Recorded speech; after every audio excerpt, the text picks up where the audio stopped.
Praise God.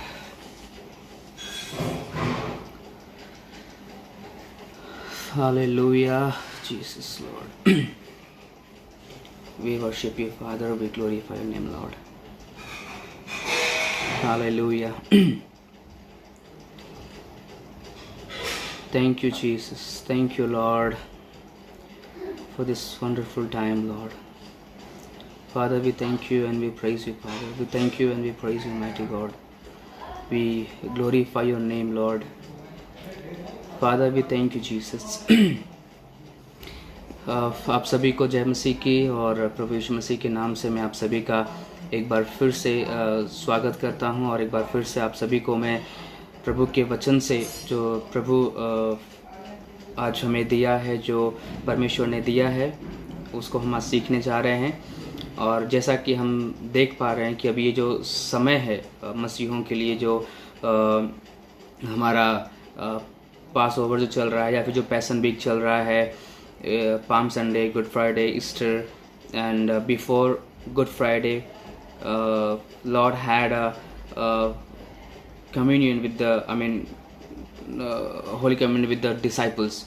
उनके साथ उसने भोज किया था, ये कुछ एक पर्व था। तो अभी हम उसको सीखने जा रहे हैं या फिर देखने जा रहे हैं कि क्या चीज़ें थी, या फिर जो मंडे थर्सडे के बारे में हम बात करते हैं कि प्रभु यीशु मसीह का क्रूसिफिक्शन से पहले और उनके क्रूस पे चढ़ाए जाने से पहले, उनका बलिदान होने से पहले हम देखते हैं कि जब वो हमारे लिए, जैसा कि यीशु मसीह का आना इस पृथ्वी पर हम सभी के पापों को दूर करना, हम सभी को पापों से आज़ाद करना और हम सभी को उन सारे दुख, तकलीफ, महामारी, बीमारी, पाप और श्रापों से आज़ाद करने के लिए जो यीशु मसीह का पृथ्वी पर आना था, वो समय बहुत ही नज़दीक था। तो अभी उसको देखने से पहले हम चाहते हैं कि हम अपनी आंखों को बंद करें और छोटी सी हम दुआ करेंगे ताकि हम परमेश्वर हम सभी से बातें करने पाए। जितने लोग हमारे साथ जुड़ रहे हैं, प्रभु आप सभी को आशीषित करे। और हम सब अभी देखने जा रहे हैं कि किस प्रकार से प्रभु हमसे बातें करता है। तो आइए हम प्रार्थना करें। प्रभु, हम धन्यवाद देते हैं, आपके नाम की महिमा करते हैं। प्यारे पिता परमेश्वर, हम धन्यवाद देते हैं कि सच में आप हमारे साथ हैं। प्रभु, हमसे आप बातें करने जा रहे हैं। प्यारे प्रभु, हम धन्यवाद देते हैं कि आज के समय के लिए और आज का दिन पिता हम याद करते हैं, जो कि परमेश्वर हमारे लिए, हमारे पापों के लिए, इस दुनिया के पापों के लिए जब आप अपने प्राण को त्यागने का समय आपका था पिता परमेश्वर, एक दिन पहले की बात है पिता प्रभु जी। मैं प्रार्थना करता हूँ हम सभी से आप बात कीजिए और अपने उस पिता परमेश्वर दिन को, क्या उसका मतलब हमें क्या स्मरण करना है, पर उसको सिखाइए। पर अपने वचन से हमसे बात कीजिए परमेश्वर, हम सभी से बात कीजिए, सभी को ब्लेस कर। यीशु के नाम से इस प्रार्थना को मांगते हैं, आमीन एंड आमीन। आप सभी को एक बार फिर से जय मसीह की। और जैसा कि मैंने बताया कि ये समय जो है, आज का दिन जो है, जब यीशु मसीह अपने चेलों के साथ बैठकर अपने चेलों के साथ जब वो अंतिम भोज जब कर रहे थे, तो उसकी बात है। और ये जो समय है या फिर ये जो समय है जिसके बारे में कि यहाँ पे बताया गया है, वो खास करके उस समय के बारे में बताया गया जब इज़राइल लोग मिस्र देश में गुलामी में फंसे हुए थे, जब वो गुलामी में थे, जब वो बंधुआई में थे, जब उनको वहाँ पर बंधुआ बना के रखा गया था।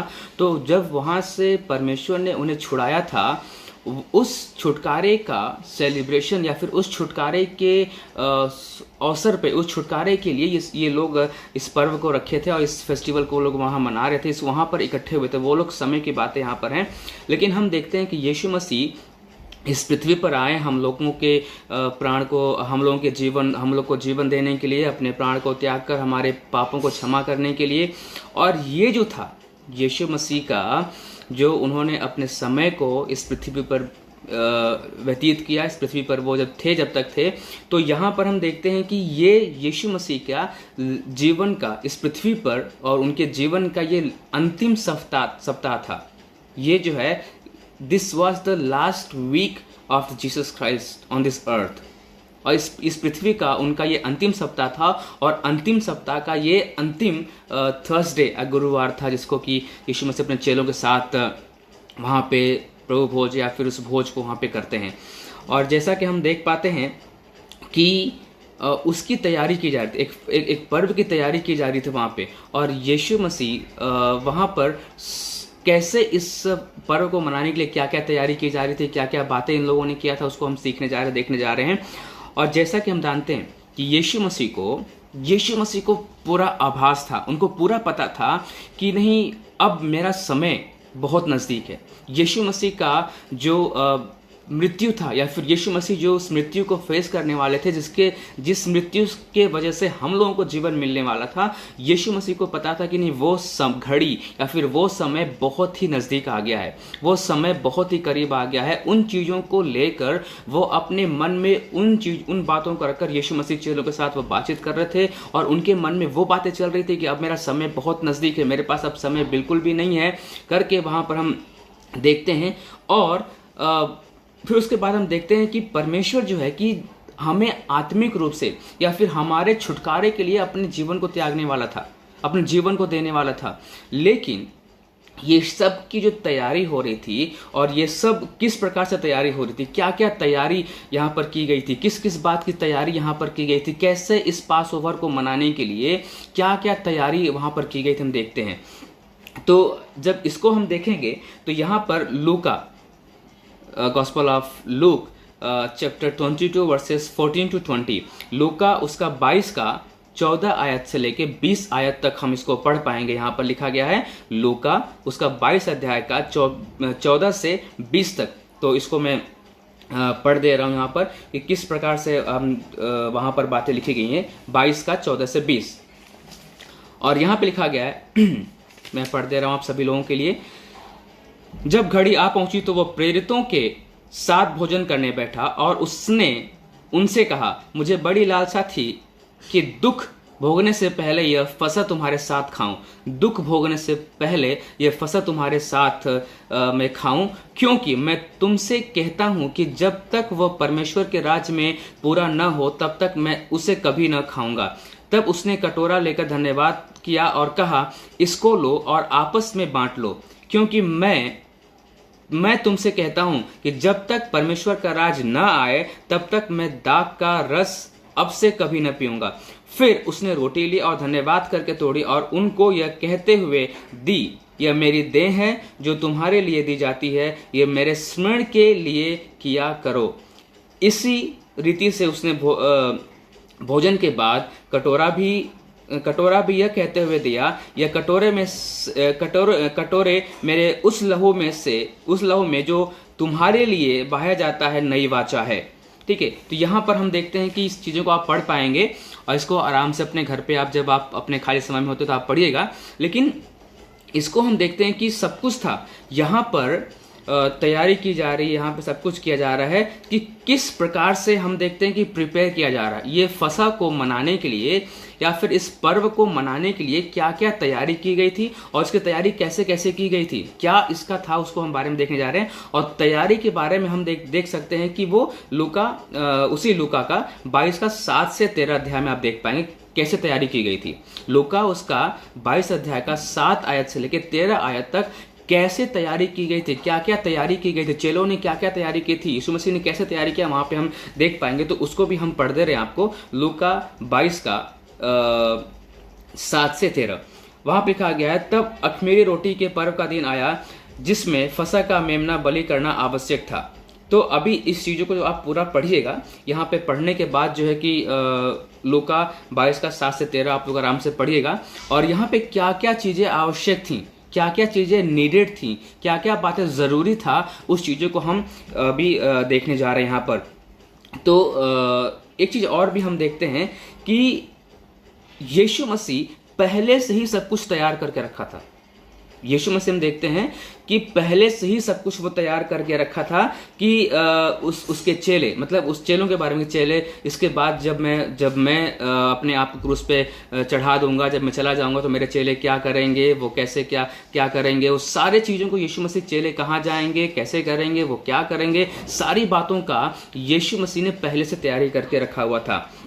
अब यहाँ पर हम देखते हैं कि जो फलस्तीनी लोग थे, उनके पास दो कमरों का एक स्थान हुआ करता था। जो फलस्तीनी लोग थे उनके पास 2 कमरा हुआ करता था। 2 कमरे में से एक जो ऊपरी कमरा होता था उसको ऊपरी कमरा बोलते थे, जहां पर कि हम देखते हैं कि उस कमरे के ऊपर क्या होता था कि वो जो 2 कमरे होते थे वो एक पीपा जो होता, जो पीपे के ऊपर एक छोटे से डब्बे के समान वो दिखता था। बड़े पीपे के ऊपर जो है कि वो रूम वो कमरा जो है कि तैयार किया जाता था या फिर वो हुआ करता था। और उस कमरे में जो है, उस दोनों कमरे में क्या होता था कि जो रब्बी होता था, जो रब्बी होता था वो अपने चेलों से वहां पे संगति करने के लिए उस स्थान को बनाया गया था। उस स्थान को जो 2 कमरा हुआ करता था, जो पीपे के पुल पे जो पीपे के ऊपर उतने ऊंचाई पे जो डब्बा के समान दिखता था, वो चेलों के साथ अपने जो रब्बी होता था उनके साथ संगति करता था, उसके लिए बनाया गया था वहां पर। या फिर प्रार्थना स्थल कहलाता था, उसको प्रार्थना स्थल कहा जाता था कि वहां लोग प्रार्थना करने के लिए और संगति के लिए वहां मिलते थे। और हम देखते हैं कि परमेश्वर भी उसी प्रकार से परमेश्वर ने भी अपने चेलों के साथ अंतिम मुलाकात के लिए या फिर उस समय के लिए उसने स्थान पहले से तैयार करके रखा था।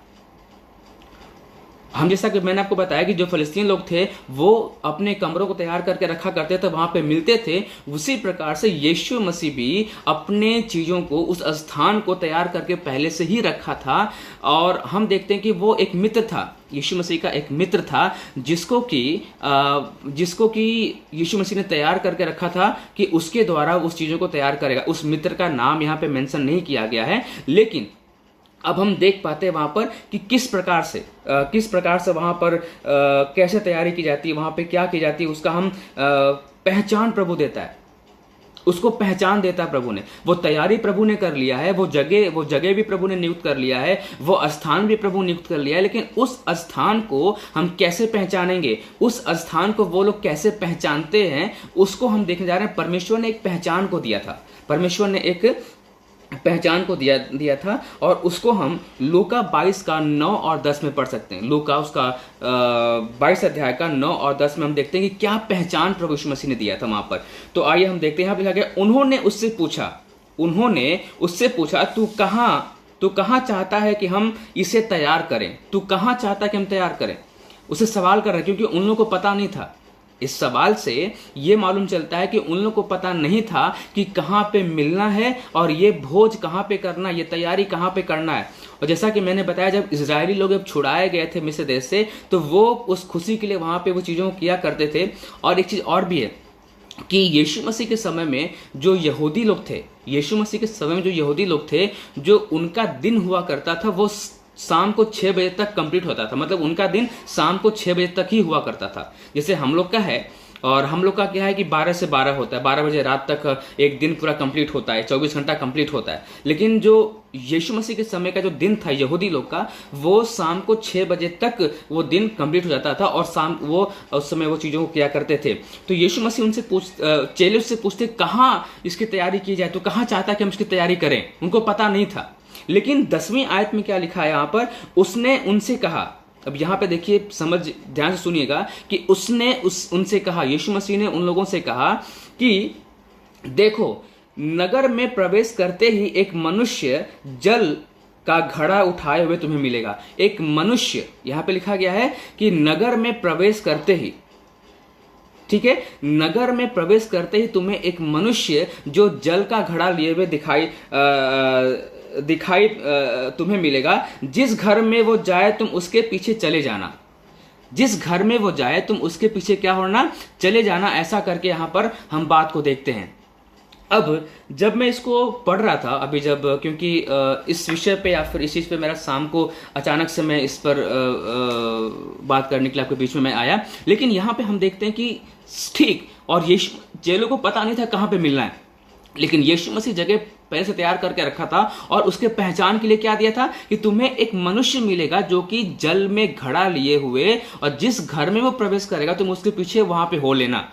अब यहाँ पर एक बहुत अच्छी बात यहाँ पे हम देखते हैं, वो क्या है कि अक्सर क्या होता है कि ये जो घड़ा वाला जो घड़ा की बात है, या फिर जो जल की बात है, या जो घड़े की बात है, घड़ा स्त्रियां या फिर महिलाएं इस घड़ा को लेकर जाया करती थी। पानी को लेकर स्त्रियों का काम है ये।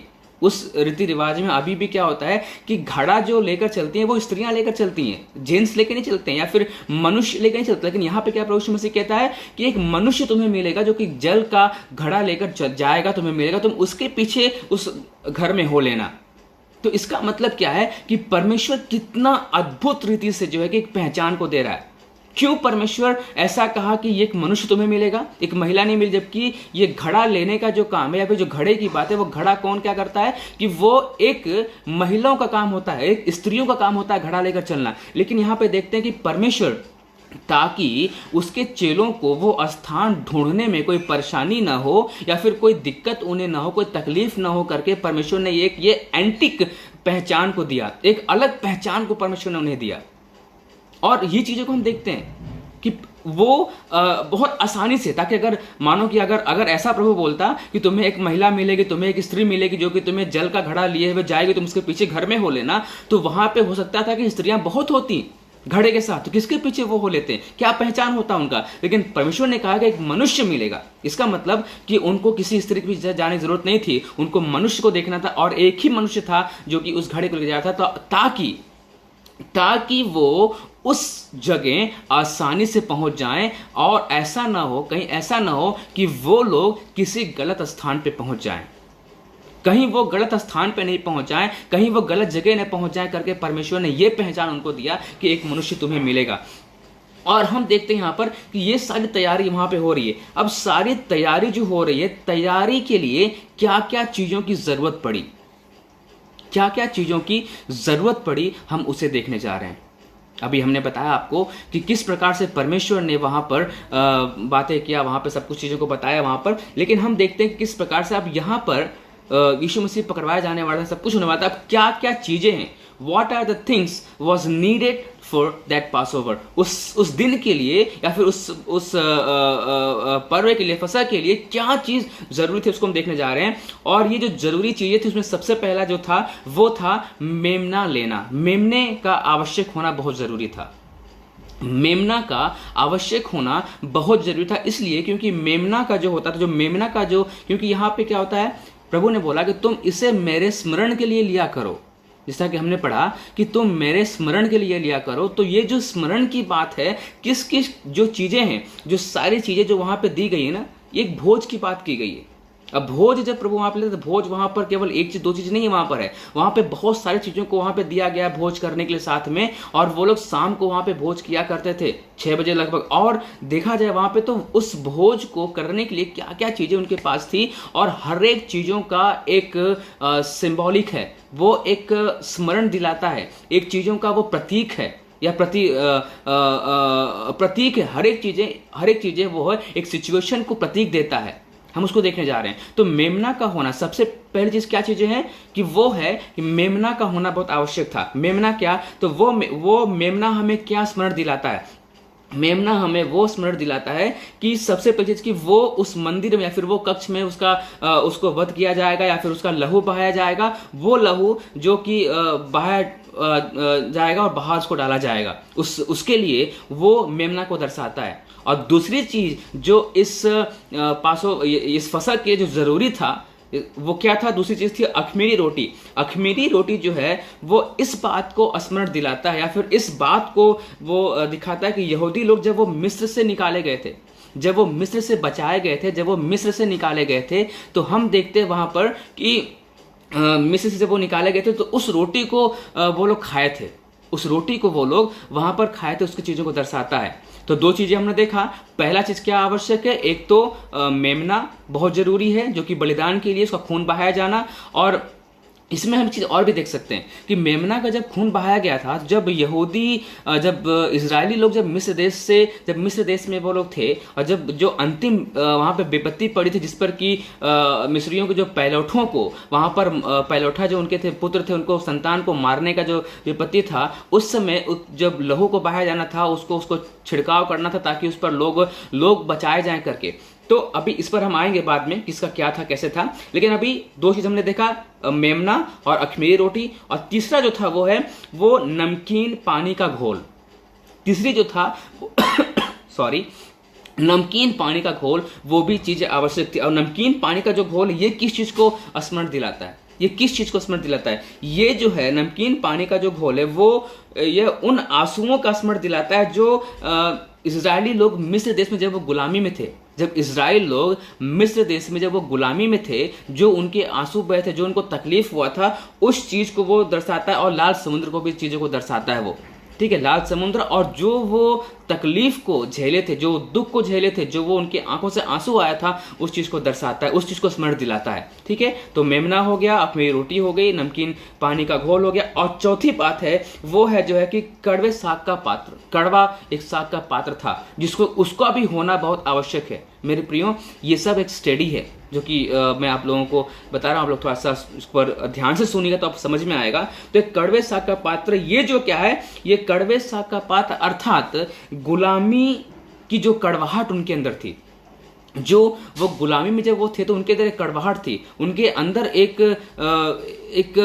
कड़वाहट उनके अंदर भरा हुआ था, या फिर उनके अंदर एक दुख था कि नहीं, वो उनको गुलामी में रखा गया था। होता है कि कड़वाहट कैसे, कड़वाहट का मतलब क्या होता है आप सभी जानते होंगे, हम सब काफ़ी उसमें जानने वाले लोग हैं। कड़वाहट क्या होती है? जब आपके कोई भी आपका प्रियजन जब आपके चीज़ों को आपके अनुसार चीज़ें नहीं करता है, जिससे आप बहुत प्रेम रखते हैं, जिससे आप बहुत प्रीति रखते हैं, चीज़ें हो, तो कड़वाहट का हम एग्जाम्पल दे रहे हैं कि उसमें क्या होता है कि लोग जब नहीं करते हैं तो उनके प्रति एक नफरत, प्रेम की जगह नफरत आने लगती, कड़वाहट आने लगती है कि इन्होंने ऐसा मेरे साथ किया।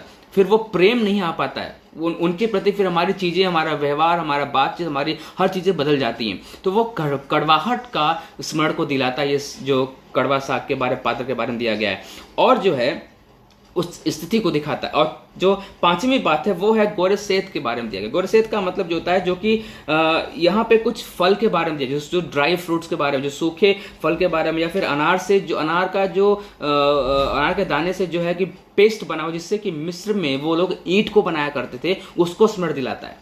क्योंकि वो ईंट को बनाया करते थे मिस्र देश में, जब गुलामी में थे वो लोग, इजरायली लोग, तो वो लोग ईंट को बनाया करते थे। उस पाउडर को या फिर उस चीज़ों को वो दिखाता है, ड्राई फ्रूट्स के बारे में दिखाता है। और जो छठी और आखिरी बात है, जो छठवीं और आखिरी और इंपॉर्टेंट बात है, वो था दाखरस का होना। दाखरस का होना बहुत आवश्यक था। एक है मेमना, मैं फिर से रिपीट कर दे रहा हूँ, 6 बातों की नीड थी। एक था मेमना होना का जरूरी था, अखमीरी रोटी था, नमकीन का घोल था, और उसके बाद कड़वे साग, उसके बाद गोरे सेत का, फिर उसके बाद दाखरस का होना बहुत जरूरत है। यहाँ पर हम देखते हैं तो इन सब चीज़ों के लिए लोग वहाँ पर इकट्ठे हुए थे करने के लिए। इतना सारा भोज वहाँ पर इकट्ठा हुआ था, जबकि यीशु मसीह का हम देखते हैं वहाँ पर कि ये एक अंतिम शाम था उनका, एक अंतिम रात थी उनकी चेलों के साथ, जब यीशु मसीह उनके साथ शेयर कर रहा है, उनके साथ अपने। यीशु मसीह बहुत दुख में था, वो दुख में था, वो चिंतित था वो चीज़ों को मतलब देख रहा था कि उसका समय आ रहा है, वो चेलों से अब अलग होने वाला है। वहां पर किसको कैसे क्या देना, हम वो चीज़ों को हम देखते हैं। सब तो हो गया, लेकिन हम देखते हैं ये सब कुछ हो गई, क्या कहलाता है वो भी देख लिए, तैयारी में क्या क्या चीज़ ज़रूरत है वो भी देख लिए, लेकिन उसके साथ साथ हम देखते हैं कि चेले लोग जो आपस में वहां पर कुछ चीज़ें होती हैं जो कि यीशु मसीह को बहुत दुखित करती है। वो जो माहौल था वहां पे कुछ ऐसी चीज़ें होती जो यीशु मसीह को बहुत दुखित करती है। पता है क्या चीज़ें होती हैं? एक तो यीशु मसीह ऐसी दुखित था, वहां का जो माहौल था, वहां का जो फसल लोग मना रहे थे, चेला लोग के अंदर उन्होंने एक अलग ही माहौल बना दिया। वो लोग एक अलग ही डिस्कशन कर रहे थे, वो लोग एक अलग बात पे ही चर्चा कर रहे थे। वहां पे देखा जाए तो चेले लोग आपस में एक अलग माहौल बना दिए, और 3 बातें हैं जो कि वहां पर हम देख पाते हैं। 3 बातें जो यीशु मसीह को दुखित करती हैं, 3 बातें हैं जो वहां पर चेले लोगों ने वहां पे माहौल ही अलग किया। वहां पे कौन बड़ा होगा, कौन क्या करेगा, कौन कैसे क्या, इसके बाद कौन आएगा, कौन महान है, कौन छोटा है, कौन बड़ा है, वहां पे आपस में लोग इस प्रकार की बातें करने लगे थे। तो अब हम यहाँ पे उसको देखेंगे, इस चीज़ों को हम देख सकते हैं लूका उसका 22 का 24 से हम 30 में देख पाएंगे। लूका उसका 22 अध्याय का 24 से हम 30 में इसको देख पाएंगे। यहाँ पे लिखा गया है, देखिए लूका उसका 22 अध्याय का 24 से हम 30 में क्या देखते हैं कि उनमें यह वाद विवाद भी हुआ कि उनमें कौन बड़ा समझा जाता है। और उसने उनसे कहा, अन्य जातियों के राजा उन पर प्रभुता करते और जो उन पर अधिकार रखते हैं वे उपकारक कहलाते हैं, परंतु ऐसे न होना, वरन जो तुमसे बड़ा है वह छोटे के समान, और जो प्रधान है और वह सेवक के समान। तो यहाँ पर जो चीजें आपको मिलेंगी जब आप पढ़ पाएंगे, यहाँ पर आप अपने से पढ़ लीजिएगा 24 अध्याय का 22 अध्याय का उसका 24 से 30 तक पढ़ लीजिएगा। यहाँ पे कि एक बड़ा विवाद यहाँ पे होता है। यीशु मसीह जो है वहां पर दुनिया के लिए अपने जीवन को त्यागने वाला, अपने प्राण को त्यागने वाला है, और चेले यहां पर अलग ही बात कर रहे हैं कि कौन छोटा कौन बड़ा कौन बातें। आजकल चीजें ऐसी हो रही हमारे बीच में हो रहा है मेरे प्रियो, कि हम चीजों को, प्रभु यीशु मसीह जो है कि क्रूस पे बलिदान होने वाला है, प्रभु यीशु मसीह चीजों को क्या करने वाला, और हमारा एक अलग ही माहौल बना है। हम आपस में लड़ रहे हैं कि कौन सी मिनिस्ट्री बड़ी है, कौन से लोग बड़े हैं, ये पास्टर बड़े, वो पास्टर बड़े, ये लोग छोटे हैं, मुझे संभालना है तो मुझे करना। हम आपस में एक अलग ही माहौल बना दिए। जैसा कि अभी हम देखते हैं कि हमारे देश की सिचुएशन या फिर हमारे पूरे वर्ल्ड की सिचुएशन जो है एक ऐसे समय में चल रहा है कि हमें पता नहीं है।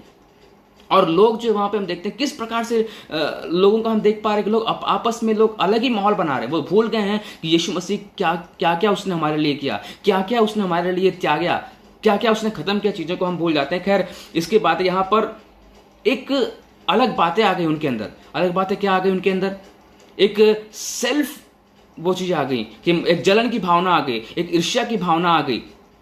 वहां पर एक जलन की भावना हमको देख पाते हैं ना। ऐसी चीजें वहां पर यीशु मसीह किस चीजें की तैयारी कर रहा है वहां पे, लेकिन लोगों के अंदर जो है जलन की भावना आ गई कि मुझे बड़ा होना है, मुझे छोटा होना है। तो ये सारी चीजें जो है कि बहुत जरूरी है मेरे प्रियो।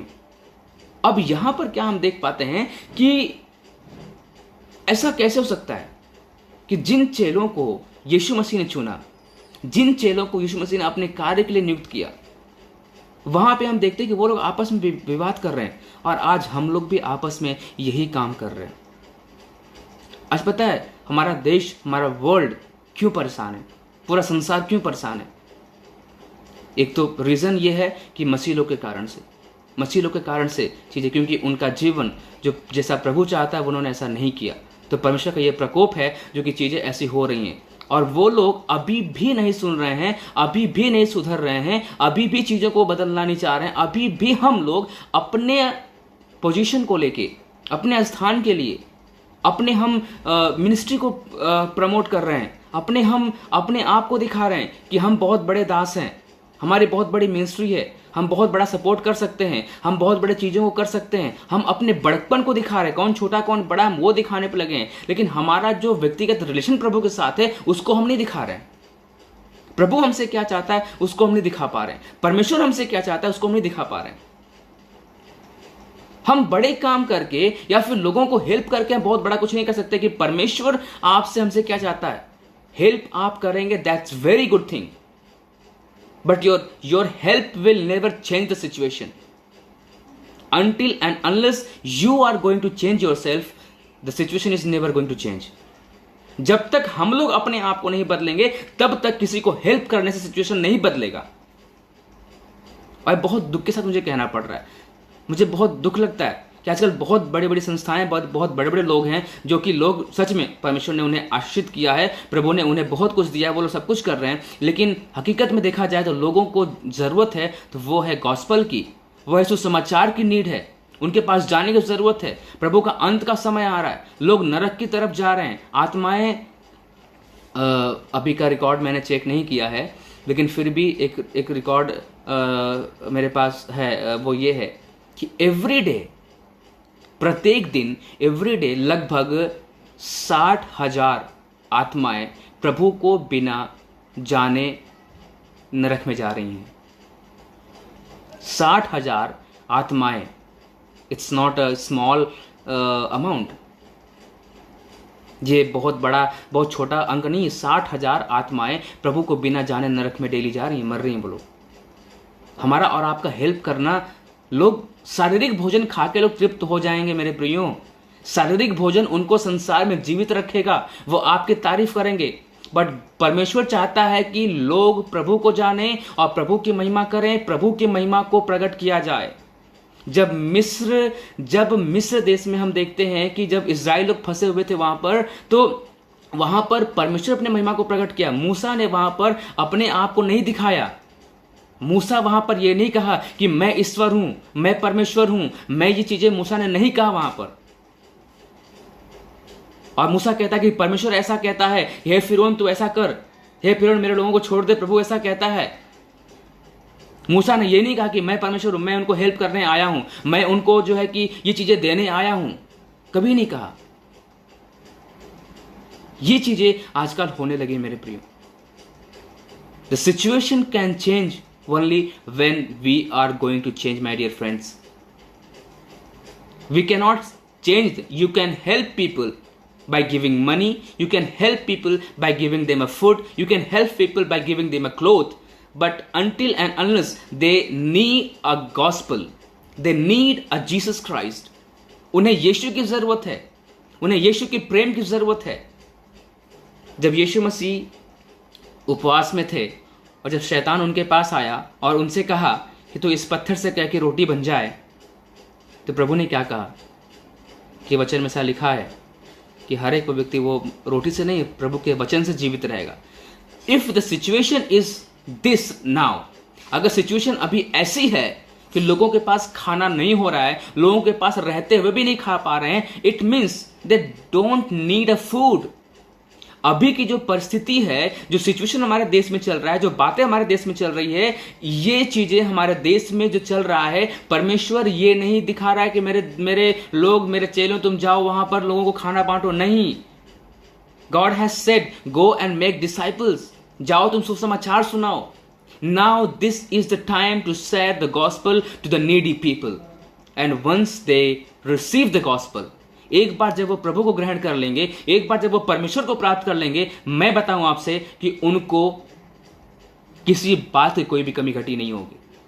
और जब वो प्रभु को जान जाएंगे, मैं बताऊं आपको कि परमेश्वर आपको भी आशीषित करेगा और आपकी मिनिस्ट्री को आशीषित करेगा।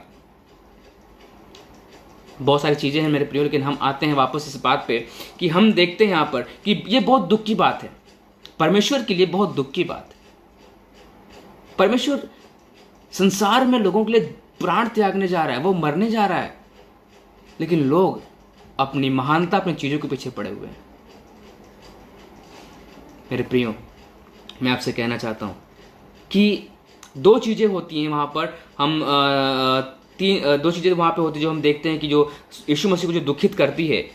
और पहली चीज था कि वहां पे विवाद हुआ, एक विवाद हम देखते हैं, पहली चीज। दूसरी चीज ये होता है वहां पर कि पकड़वाने वाले की घोषणा, पकड़वाने वाले की घोषणा वहां पे यीशु मसीह करता है।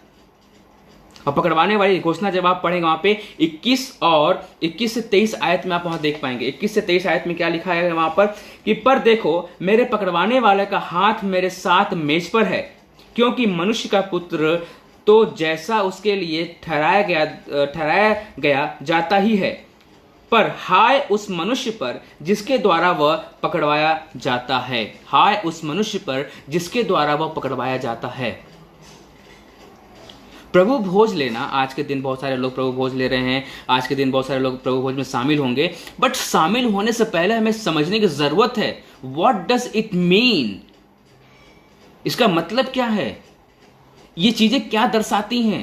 प्रभु ने वो उस दिन को चेलों के साथ क्यों बिताया?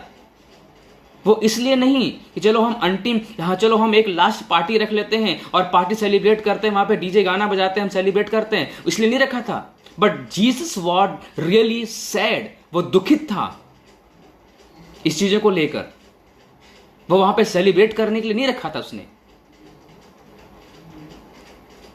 और हाय उस मनुष्य पे जो उसको पकड़वाया था। अब यहां पर हम देखते हैं कि उसकी घोषणा होती है, उसकी घोषणा को हम देखते हैं कि कोई भी, चेलों को भी भनक नहीं थी कि वो व्यक्ति कौन होने वाला है, चेलों को पता नहीं था, चेलों को पता नहीं था कि किस प्रकार से कौन पकड़वाने वाला है। हम वहां पे देखते हैं कि वहां पे उसको पूछता भी है, वहां पे पतरस उससे लोग पूछते हैं, सॉरी वो प्रभु यीशु मसीह की तरफ झुक के लटक के वो रहता है, वो पूछता है प्रभु कौन होगा, हमें से कौन है। और मत्ती और यूहन्ना जो है गॉस्पेल, वो लोग इस बारे में क्लियर बताते हैं। जब आप 13 अध्याय पढ़ेंगे वहां पे लिखा गया है कि जब मैं इस कटोरे में से रोटी डुबा कर जिसको मैं दूंगा वो व्यक्ति मुझे पकड़वाएगा, वहां पे लिखा गया है इन चीजों को। और हम क्या देखते हैं यहाँ पर कि जो एक तो है कि पकड़वाए जाने वाले की घोषणा वहां पे हुई, और जो तीसरी बात है वो है पतरस का इनकार करना। पतरस का इनकार करना। आपको क्या लगता है कि इन चीजों को देखकर, ये सिचुएशन को देखकर प्रभु यीशु मसीह बहुत खुश हुआ होगा? हम लोग प्रभु भोज लेते हैं, हम लोग प्रभु के मेज में शामिल होते हैं just because it's a culture. क्या हमारा ये कल्चर है, हमारा ये नियम है, ये हम कई हजार साल से कुछ हजार साल से हम करते हुए चले आ रहे हैं और हमें इसको मनाना, हमें इसको करना है, इसलिए हम कर रहे हैं? We have to know the meaning and the purpose why God did this. और जिस बात को लेके, जिस सिचुएशन के लेके परमेश्वर दुखित हुआ, अगर उसी चीज को हम ही करेंगे तो फिर क्या मतलब होगा?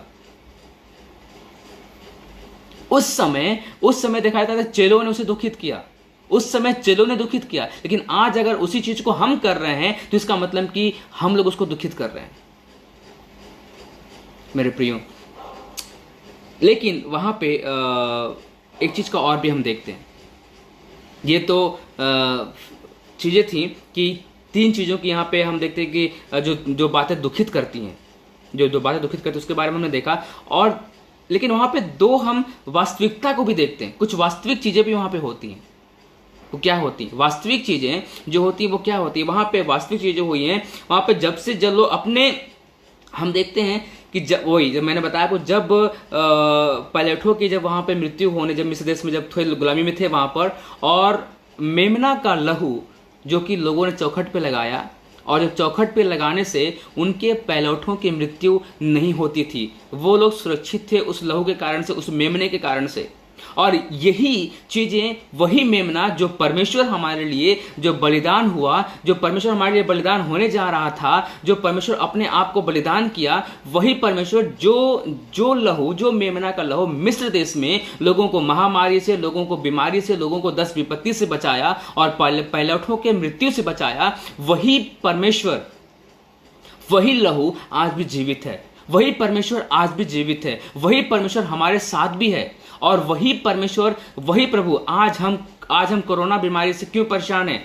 क्योंकि अगर उस लहू के छिड़काव से और उस लहू के चीजों से अगर उस समय की महामारी जा सकती थी, मिस्र देश में महामारी आई, मिस्र देश में जो है विपत्ति आई, मिस्र देश में पायलटों की मृत्यु हुई, और उस लहू को लगाने से, उस लहू को छिड़काव से अगर वो लोग बच सकते थे, तो आज वही लहू हमारे और आपके पास भी है। यीशु मसीह उस मेमने के रूप में वो बना और चीजों को कहता कि आज कोरोना वायरस से हम बच सकते हैं। कैसे? उस लहू को अगर हम जानेंगे, उसको पहचानेंगे, उसको स्मरण करेंगे, तो आज हमारा ये महामारी से हम बिल्कुल बच जाएंगे। अगर परमेश्वर मिस्र देश में उस महामारी को खत्म कर सकता है उस लहू से, तो वही लहू आज भी हमारे लिए बहाया गया। मेरे प्रियो, हमें भी उन चीजों को देखने की बहुत जरूरत है। और एक चीज यह वास्तविकता है कि वो आज भी जीवित है, उसका लहू आज भी काम करता है, वो सामर्थी है और सब प्रकार की बीमारी महामारी से बचाना जानता है। और दूसरा चीज है वो है वाचा। दूसरी बात है कि एक जो वास्तविक है वो है परमेश्वर की वाचा। परमेश्वर की वाचा जो है वो कैसे, एक संबंध के बारे में हम देखते हैं। एक संबंध को प्रभु बिल्ड करता है वहां पर, एक संबंध को प्रभु जोड़ता है वहां पर। और इसको जो है कि आप जब इस बात को पढ़ेंगे, आप निर्गमन उसका 24:8 में लिखा गया, फिर 23:25 में लिखा गया है, उसको हम पढ़ लेते हैं। निर्गमन 24:8, 23:25 हम आपको पढ़ के सुना दे रहे हैं। वहां क्या लिखा गया है? हालेलुया, धन्यवाद यीशु, धन्यवाद यीशु, धन्यवाद यीशु। ओके, निर्गमन 24:8 और 24:8, 23:25। हाँ, यहाँ पे लिखा गया है कि तब मूसा ने लहू लेकर लोगों पर छिड़क दिया और उनसे कहा, देखो यह उस वाचा का लहू है जिसे यहोवा ने इन सब वचनों पर तुम्हारे साथ बांधी है। ये एक वाचा था, एक वास्तविकता क्या था? ये लहू एक वाचा को भी दर्शाता है। ये लहू एक वाचा को भी दर्शाता है। अब 23:25 में क्या लिखा गया उसको भी हम देख लेंगे। तू अपने परमेश्वर यहोवा की उपासना करना, तब वह तेरे अन्न जल पर आशीष देगा और तेरे बीच से रोग दूर करेगा। तेरे बीच से रोग दूर करेगा। इस वाचा को हमें रिमेंबर करना है, इस चीजों को हमें याद करना है।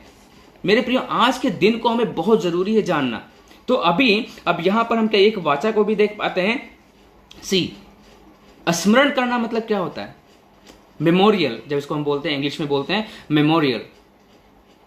बहुत से लोग बोलते हैं ना कि स्मरण के लिए हमें इसको याद रखना चाहिए, और इसे हमें स्मरण करना चाहिए, और इसे हमें जो है कि कैसे देखना चाहिए। तो स्मरण जो होता है, जो मेमोरियल चीजें जो हैं, जो मेमोरियल जो होता है वो उसके लिए होता है, उस व्यक्ति के लिए होता है जिसको कि हम अपनी आंखों के सामने, जिसके साथ कि हम रहते हैं, जब उस व्यक्ति को हम खो देते हैं, जब कोई व्यक्ति इस संसार से चला जाता है, हमारे बीच में जो रहता है और चला जाता है और वो कभी भी वापस नहीं आता है, उसको हम बोलते हैं मेमोरियल डे, या फिर उसको हम स्मरण करते हैं। बट परमेश्वर हमारा मरा नहीं है, हमारा परमेश्वर डेड नहीं है। A god is not a dead god, a god is a god of alive. वो परमेश्वर हमारा जीवित परमेश्वर है। वो मृत्यु को फेस किया इसलिए ताकि हमें जीवन दे, और फिर दोबारा वो तीसरे दिन जी भी उठा। तो it's not a memorial day. हमें इसको मेमोरियल डे के रूप में नहीं मनाना है। मेमोरियल डे उसका हम मनाते हैं जिस व्यक्ति को हम खो देते हैं और दोबारा उसे हम नहीं पाते हैं। लेकिन हमारा परमेश्वर जीवित परमेश्वर है, वो जिंदा परमेश्वर है, वो अभी भी जीवित है, वो हमारे बीच में है, वो हमारे साथ में है, वो हमारे पास है। और जब वो हमारे पास है, हमारे बीच में है, हमारे अंदर वास करता है, तो ये मेमोरियल डे नहीं हमारे लिए। जैसा कि मैंने आपको बताया, कुछ बात को बता के मैं अंत करूंगा मेरे प्रियो। और जैसा कि मैंने आपको बताया एक चीज, कि सबसे बड़ी चीज क्या थी, कि लोगों के अंदर एक विवाद था, वहां पे बड़ा सब चीजें थी। और इसी चीज को हम देखते हैं यीशु मसीह वहां पे यूहन्ना में, एक बात मैं बोल के खत्म करूंगा, और यूहन्ना उसका 13 अध्याय का 34 और 35 में एक बात लिखा गया है। और वहां पे लिखा गया है कि मैं तुम्हें एक नई आज्ञा देता हूं कि एक दूसरे से प्रेम रखो, जैसा मैंने तुमसे प्रेम रखा वैसे ही तुम भी एक दूसरे से प्रेम रखो। यदि आपस में प्रेम रखोगे तो इसी से सब जानेंगे कि तुम मेरे चेले हो। नाउ द क्वेश्चन राइजेस, अभी एक सवाल आपसे है कि हमारी और आपकी पहचान क्या है। परमेश्वर कहता है कि तुम प्रेम रखो, और इसमें नई बात क्या पता है, ये बातें उसमें भी एक्सोडस में भी लिखा गया, ये बातें लय व्यवस्था उसका 19 के 18 में शायद लिखा गया है वहां पर, कि ये बात है कि तुम अपने पड़ोसी को, या फिर अब तुम अपने समान अपने पड़ोसी से प्रेम करो, ये लय व्यवस्था में भी लिखा हुआ है। लेकिन इसमें नई बात क्या है, परमेश्वर बोलता है यहां पर कि जैसा मैंने तुमसे प्रेम किया वैसा तुम प्रेम करो। एक नई चीजें हैं, वहां पे भी लिखा गया है तुम अपने पड़ोसी से प्रेम करो, लेकिन यहां पे एक नई बात परमेश्वर ऐड करता है, वो ये है कि जैसा मैंने तुमसे प्यार किया वैसा तुम प्यार करो। जब लोगों को देखा वहां पे कि लोग जो वहां पे अपने आप में एक जलन की भावना रख रहे हैं, एक ईर्ष्या की भावना रख रहे हैं, करे कौन बड़ा होगा, कौन महान होगा, कौन छोटा होगा, कौन संभालेगा, कौन क्या करेगा। आज हमारी भी हालात ऐसे ही है। हमारा देश तो लड़ ही रहा है, आज हर एक देश बोल रहा है ये देश महान है, ये देश बड़ा है, ये चीजें ऐसी हैं। मेरे प्रियो, परमेश्वर कहता है तुम लोगों से प्रेम रखो, और इसी से लोग तुम्हें जानेंगे कि तुम परमेश्वर के चेले हो। हम सब प्रभु के चेले हैं, हम सब प्रभु के जन हैं। मेरे प्रियो, आज इस फसह में शामिल होने के लिए, ये आप लोगों ने, बहुत सारे लोगों ने घर में भी प्रभु भोज आपने लिया होगा, लेकिन इस चीज़ों को समझना बहुत ज़रूरी है कि उसका क्या मतलब था, हम क्यों स्मरण करते हैं, और क्या परमेश्वर का मकसद था उसके पीछे। मेरे प्रियो, प्रभु आप सभी को बहुतायत की आशीष दे, और हम सब कुछ नई नई बातों को प्रत्येक दिन हम सीख रहे हैं, और प्रभु आप सभी को आशीषित करे। और जैसा कि मैंने बताया आपको मेरे प्रियो, प्रभु का राज्य आना बहुत निकट इसलिए है क्योंकि चीज़ें पूरे होते हुए दिख रही हैं। अपने आप को तैयार करें, don't try to do the rituals. हम चीज़ों को हमारे धर्म के काम जो चीज़ें होती हैं, हमारा धर्म, हमें धर्मी होना बहुत आवश्यक है। चीज़ें हमारे साथ रहेंगी मेरे प्रियो, लेकिन उसके साथ साथ आपकी धार्मिकता भी आपके साथ होना जरूरी है। परमेश्वर आप सभी से बहुत प्रेम करता है, और इसीलिए उसने अपने प्राण को, आज रात वो बहुत दुखित रहा होगा इन चीज़ों को देखकर। तो कहीं ऐसा ना हो कि परमेश्वर के जीवन को आज हमारे और आपके जीवन से ठेस पहुंच रहा हो। जो हमारे देश की जो हालात है आत्माएं मर रही हैं, लोग नाश हो रहे हैं और हम लोग पीछे पड़े हुए हैं अपने आप को प्रमोट करने के लिए, अपने संस्था को प्रमोट करने के लिए, चीज़ों को, ताकि लोग देखें कि हम बड़े काम कर रहे हैं। हमें अपना नाम नेम एंड फेम को ऊंचा नहीं करना मेरे प्रियो। Let people know the God. लोगों के पास सुसमाचार को आप पहुंचाएं। खाना खिलाएं आप। खाना के साथ साथ आप सुसमाचार भी दें। खाना के साथ साथ आप यीशु मसीह को भी दें। प्रथम स्थान पे आप यीशु मसीह को रखें। परमेश्वर आप सभी को बहुतायत की आशीष देगा। सो मेरा जय मसीह की। और कल जैसा कि गुड फ्राइडे है और आप सब अगर अपने अपने घरों में हैं तो कल की सर्विस, कल गुड फ्राइडे है तो आप सभी लोग से मेरा रिक्वेस्ट है कि आप सभी लोग मेरे साथ ज्वाइन करें, मेरे साथ हों। हम सीखेंगे कल भी कुछ नई बातों को हम सीखेंगे और बहुत ही अद्भुत बात को सीखने वाले कल हमें। तो मेरे साथ आप जुड़िए कल। और 2 सर्विस हमारी रहेगी। कल एक 12 बजे सर्विस है जो कि मेरे पापा हैं, प्रभु के दास हैं, वो 12 बजे जो है कि उनका समय रहेगा। प्रभु के आत्मा द्वारा वो बात करेंगे। फिर शाम को 7 बजे इसी समय फिर मैं प्रभु का दास पास्टर डेविडसन आप लोग के साथ मिलूंगा गुड फ्राइडे के सरमन के साथ। सो कल मिलते हैं 12 बजे और 7 बजे। तो प्रभु में आप लोग बने रहिए, प्रभु से प्रेम रखिए, प्रभु के बातों को जानने की कोशिश कीजिए और अपने आप को प्रभु के सम्मुख में लाइए ताकि हम सिचुएशन को, let's change the country, let's change the world by turning ourselves towards God. परमेश्वर आप सभी को आशीष करे एंड ब्लेस करे। Thank you so much and जय मसीह की।